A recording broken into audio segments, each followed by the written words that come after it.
Hezekiah, rebelled against Assyrian dominance. 2 Kai 18. 7 Thereafter the Assyrian monarch Sennacherib invaded Judah and seized one fortified city after another, this resulting in extensive desolation of the land. Compare Issa 7. 20, 23-25. 8. 6-8. 36. 1, 2. The next Judean king, Manasseh, was captured by Assyrian army chiefs and taken to Babylon, then under Assyrian control. 2 Ch 33. 11. Since Judah had thus suffered long under the heavy hand of Assyria, Nahum's prophecy regarding Nineveh's imminent destruction was good news. As if Assyria had already experienced its downfall, Nahum wrote, "Look! Upon the mountains the feet of one bringing good news, one publishing peace. O Judah, celebrate your festivals. Pay your vows. Because no more will any good-for-nothing person pass again through you. In his entirety he will certainly be cut off." Nah 1. 15 No longer would there be any interference from the Assyrians. Nothing would hinder the Judeans from attending or celebrating the festivals. The deliverance from the Assyrian oppressor would be complete. Compare Nah 1. 9. Also, all other peoples hearing about Nineveh's destruction would clap their hands, or rejoice, over her calamity, for the city's badness had brought much suffering to them. 3. 19. The military aggressiveness of the Assyrians made Nineveh a city of bloodshed. Nah 3. 1 Cruel and inhuman was the treatment meted out to captives of her wars. Some were burned or skinned alive. Others were blinded or had their noses, ears, or fingers cut off. Frequently, captives were led by cords attached to hooks that pierced the nose or lips. Truly Nineveh deserved to be destroyed for her blood guiltiness. Nail. Ancient nails were quite similar to the larger modern ones, although some kinds had four-sided shanks and a longer taper to the point than those in use today. Apparently, earliest nails were made of bronze, though larger nails of later times were made of iron. David prepared iron in great quantity for nails for the doors of the gates of the prospective temple. 1 Ch 22.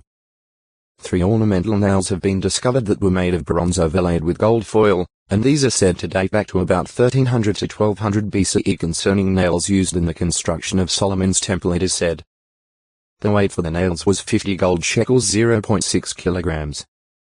1.5 pounds t. 2 Ch 3. 8, 9. In 1968, in an excavated tomb located just east of Jerusalem, the remains were found of a Jew who was executed in the 1st century by being attached to a torture stake. As shown by subsequent studies, an iron nail 11.5 centimeters 4.5 inches long was still piercing the right heel bone. This nail may be similar to the nails employed by the Roman soldiers to impale Jesus Christ. Thomas did not believe that Christ was resurrected until after he saw the print of the nails in Jesus' flesh. Joe 20. O textoi acute miritra longo, Nioth 464 in 31 CE. During his first preaching tour of Galilee, Christ Jesus came to Nain from the vicinity of Capernaum. Lu 7. 1-11. A distance of about 35 kilometers 22 mi separated the two locations. The gate may simply have been an opening between the houses by which a road entered Nain, there being no evidence that a wall ever surrounded the city. It was probably at the eastern entrance of Nain that Jesus and his disciples met the funeral procession, which was perhaps headed for the hillside tombs lying to the east of modern Nain. Moved with pity for the now childless widow, Jesus approached the bier and resurrected the widow's son. News of this miracle spread throughout the region and even reached Judea. The event may also be alluded to by the words "the dead are being raised up," forming part of Jesus' reply to the messengers later sent by the imprisoned John the Baptizer. Lu 7. 11-22. Naioth. Seemingly a place where certain prophets resided in the time of Samuel. 1 19.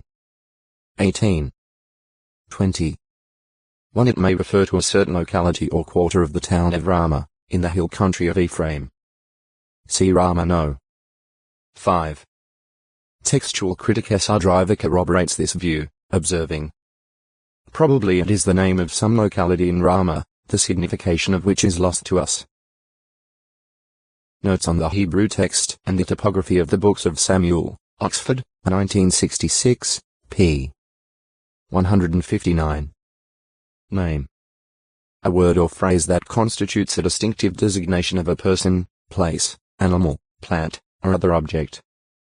Name can mean a person's reputation or the person himself. Every family in heaven and on earth owes its name to Jehovah God. F3.